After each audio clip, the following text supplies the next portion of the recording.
Ten Hag's big summer transfer plans revealed, and the number 9 is at the top of that list. And while he likes Benjamin Sesko, Vlahovic and Osimhen, it's very clear that Harry Kane wants to come to United, and top journalists pretty much saying Kane would agree to join Manchester United. Among news that Facundo Pellistri, a player that we need to keep, in my opinion, I think he's quite a good youngster, is on the verge of joining Valencia. So let's look at all the transfer news about Ten Hag's summer transfer plan, striker plan. Big news on Kane, want a United move, how much would he cost United to make a move for Kane, and more. So guys, do smash that like button, of course subscribe down below if you're new, and let's get into the video, let's get into the news. It was said Erik Ten Hag is keen on bringing Harry Kane to Manchester United in the summer, and sources have indicated that Harry Kane is open to joining Manchester United in the summer. Now, this news comes of no surprise to me. Harry Kane does fit Erik Ten Hag's system. Harry Kane is a very Erik Ten Hag-like player, and although there's 3 or 4 other strikers Erik Ten Hag wants, we're going to face stiff competition. But I think with Harry Kane, he wants to stay in England. He can't go to a London club because that loyalty to Spurs. City have Haaland, Liverpool have Nunes. I think United are definitely the best placed club to get Kane. And if I'm being honest, I think we will sign Kane unless Daniel Levy wants to take the piss. But Spurs are in a financial situation. Kane's got 1 year left on his contract, which means Spurs would absolutely get nothing. So Daniel Levy, although he's like a mug, he wants to play us, he's going to hold out for a ridiculous price for Kane. We know he is. He might have to actually dampen it down. But what I will say about Kane, before I get into the more news on Kane, because there's loads of news on Kane and Osimhen and Vlahovic and stuff, is, I think it could be De Jong 2.0. I think it could be one of those where we start negotiating for him in May and we don't get him to August because we're trying to play around saving 20 million with Daniel Levy. We're saying 60, he's saying 80, and then it gets done for 70 in about 3 months. Or I do think this will be the transfer of hell where it will just drag on, because I just know that United, Murta, Arnold, although they might not be here in the summer with new owners, they're awful at transfers, and then dealing with Spurs, those two coming together, you don't want that. It was also said Manchester United Chiefs have started exploring the particulars to the potential move to Harry Kane at the end of the season, and Spurs would like to extend his current deal, but there is negativity about their chances of persuading him. So again, it said not only is Kane open to United, not only does Ten Hag want Kane, but United are actually starting to explore this move. United are actually looking at how they can make this move possible. And if this is very clearly Ten Hag's top target or one of them, United could potentially start making moves come, April, May time. They're basically saying Ten Hag wants him, Kane wants the move, United are looking at this. Now, I think this is a move, if we had competent owners, that would happen. I think we would get Kane, boom, like that, because I think, as I said, he can't go to London, and there's Nunes and Haaland, so United's his only Prem move unless he wants to go abroad, and I think he's the type of guy that wants to stay in the Prem. He wants to beat Shearer's record. I think this is one of those things where it's an easy deal to do, but with Man United, with Levy, it will be a complicated deal. It said Spurs are set to place an 85 million price tag on Harry Kane, but Harry Kane isn't the only player on Manchester United's radar. There's also interest in Victor Osimhen and Benjamin Sesko as well, and I do think if Levy starts effing about with Kane, we'll be looking at Osimhen and Sesko. There was a report that came out about a week ago basically saying Osimhen is actually Ten Hag's number 1 choice, but because of a £120 million price tag, because of competition for PSG and other people, unless United finish in the Champions League and maybe get a boost with new owners, it's unlikely. Now, my first choice would obviously be Osimhen of Napoli. He is 100% my first choice. Like, he would be brilliant. I think he'd work well with our wingers. I think he brings so much. He's obviously a lot younger than Kane, but I think Harry Kane is going to be cheaper and a lot more realistic. Do I think Kane was worth 85 million? No.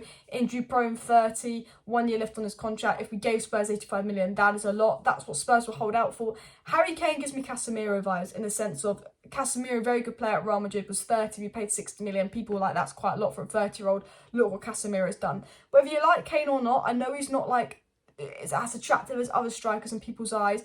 Like, there's no denying Kane is a world-class player. I know he plays for Spurs, but every season at Spurs, under several different managers, when Spurs have a good season or bad season, he is in the top 3 goal scorers, but also he gets assists as well. His all-round game is fantastic. Like, Kane is a fantastic striker, and he's a world-class striker, and I think in that Ten Hag side, he would absolutely thrive. Like, I think Harry Kane would be a fantastic signing for United. It gives me Casemiro vibes, where it's a risk, he's a bit older, it's someone for the next 2-3 years. But yeah, I think, the longevity of it is a risk, and I think, I would prefer Osimhen, I would prefer Vlahovic, but I wouldn't say no to Kane. I wouldn't pay 85 million for him with injury record, age, and 1 year left on his contract. I think 60 million, like Casemiro price tag, would be a really good deal, because I do think he'd have that Casemiro type impact, because You know, I know he's not quick on FIFA and he's English and he's not the most attractive player, but he's a very good player. Like, when you watch football, you just know Harry Kane's a very good player. Like, he scores goals in a Spurs side that doesn't know how to attack. You know, Son's not been that good for Spurs, but Kane has been there. I think he's second top goal scorer behind Haaland. You know, man, I generally think Kane would cook in United side. And why I like Kane is he's a striker where you can, obviously, he score goals if you create for him, but he's a striker that can also create. And I think he would link up really well in Ten Hag's system. It was said that Erik Ten Hag has put a new number 9 at the top of his summer recruitment plans. We also know this was followed by a midfielder. And it's very obvious United are going all out for a 9. And I do think, you know, depending on what happens, I do think Kane's the most likely. I think Osimhen would be number 1 choice. I think he's the perfect fit. I think he's what Ten Hag wants. But if there's competition because of his price tag, I do think Kane is the most likely. I would keep an eye on Vlahovic. I don't think Juventus will make top 4 with his 15-point deduction. I think they go down to 11th now. I would keep an eye on him, especially if we get top 4. I would keep an eye on Sesko. But for me, if I'll be honest, if it's true that Harry Kane wants United, and I think he does, I think he's always kind of wanted United. He's always kind of flirted with the idea of United for a while. I do think that, you know, we will sign a striker in summer. I can tell you that for sure. I can tell you it's unlikely that we're going to sign anyone else in January, but what I can tell you is we will sign a striker in summer. The reason we've got Weghorst on such a short-term deal is because their thought process is we've got no money, so we'll bring someone in for 6 months rather than bring someone in January, because then when we have the money in summer, more players will be available. I have a feeling we're going to get Kane. I don't know why. Well, I do know why. I have a feeling United are going to get Kane this summer. I just have a feeling about it. But I had a feeling we're going to get De Jong, and that was wrong. So just because I have a feeling doesn't mean we're going to get him. I'm not a journalist. I don't know any more than you. I'm just reporting the news. All this news has come from tier 1 sources that have links to United. When I say tier 1, I mean lower tier 1. Upper tier 1 is like Romano Ornstein, where they actually boom. And then lower tier 1 is like Hurst, Chris Wheeler, Paul Hurst, where they get briefed by the club. So you know they don't make anything up, but they get briefed by the club, if you get me as well. And it was said that United away, and this was by Paul Hurst, who followed on with this story, and United have obviously had a briefing to their journalists. But Paul Hurst said that Manchester United are weighing up a summer move for Harry Kane. Spurs may decide to cash in on Kane in the summer if it becomes clear he's unwilling to extend his contract, which expires at the end of the season. Again, I think Spurs will have to cash in because I don't think he's going to extend his contract Spurs. If he does extend his contract Spurs, we're not getting Kane in the summer. End of. You know, we won't. But I think he's been at Spurs a while. I do think he wants to change. I think unless they offer him ridiculous wages, I think that he will probably not extend his contract. I'd be surprised, but you never know. I think who just extended a player that just extended their contract? Mukoko. I think he just actually extended his contract at Dortmund. I think. I might have to read that up. But it's also said that Harry Kane features on the shortlist of strikers United are looking to bring in as potential recruits. And United acknowledged that they must sign a top-class striker this summer if they are to maintain momentum that Erik Ten Hag has built so far. Again, Paul Hurst relaying what was also said. And he followed this up by saying, well, while Erik Ten Hag refused to rule out the possibility of bringing another player in January, that is unlikely. So again, Paul Hurst pretty much confirming all this news. And Paul Hurst is a good source of information, again, saying United are looking at Kane, United are interested in Kane, United will not bring anyone in January, but if Kane doesn't extend his contract, it looks like Spurs will cash in. Spurs will want to get money for Kane because if you look at the Spurs stadium, it's cost them a lot of money. They have a few financial issues going around that. Spurs do kind of desperately need to raise money, so I do generally believe that Spurs would be happy to cash in on Kane. I wouldn't say happy to, but I think they will have to. I think, as I've said with Kane, I think it's the most likely. I think Osimhen would be the ideal, but I think Vlahovic could be possible, but I think Kane will be the most likely because I think that he would probably want United the most. It's said that he's open for United. It's obvious Ten Hag wants him. He is a Ten Hag kind of player.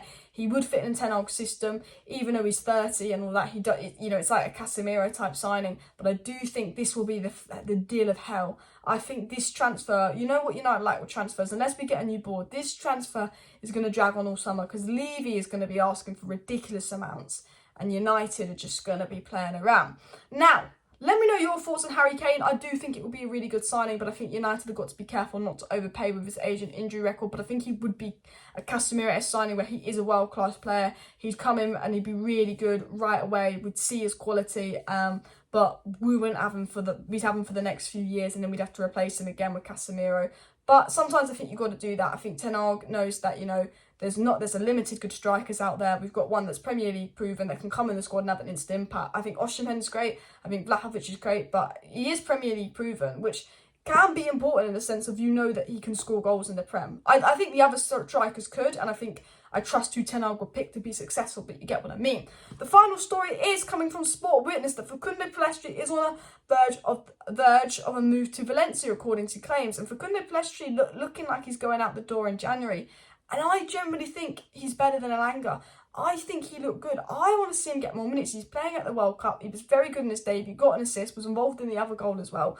United seem fine to let Pellistri go, and I just don't know why Elanga comes on over Pellistri. I don't know what it is. I'd like to see more of Pellistri, but I think we're going to get rid of him. And look, he may never be good enough for United, but he's one of those players where he looks hungry. He looks like he'd have an impact, and I think it's a shame. I think we should be giving him more opportunities. I think we should be starting him versus Reading. I think he was very good. I think he deserves another opportunity, but I think he wants to go. I think his agent's pushing for the move, and I think that's a sad story, really, because I really do like Pellistri. Anyway, that is your transfer news roundup. Smash a like, smash a subscribe. Thanks everyone for watching today's video. See you next time. Bish bash bosh. Bye.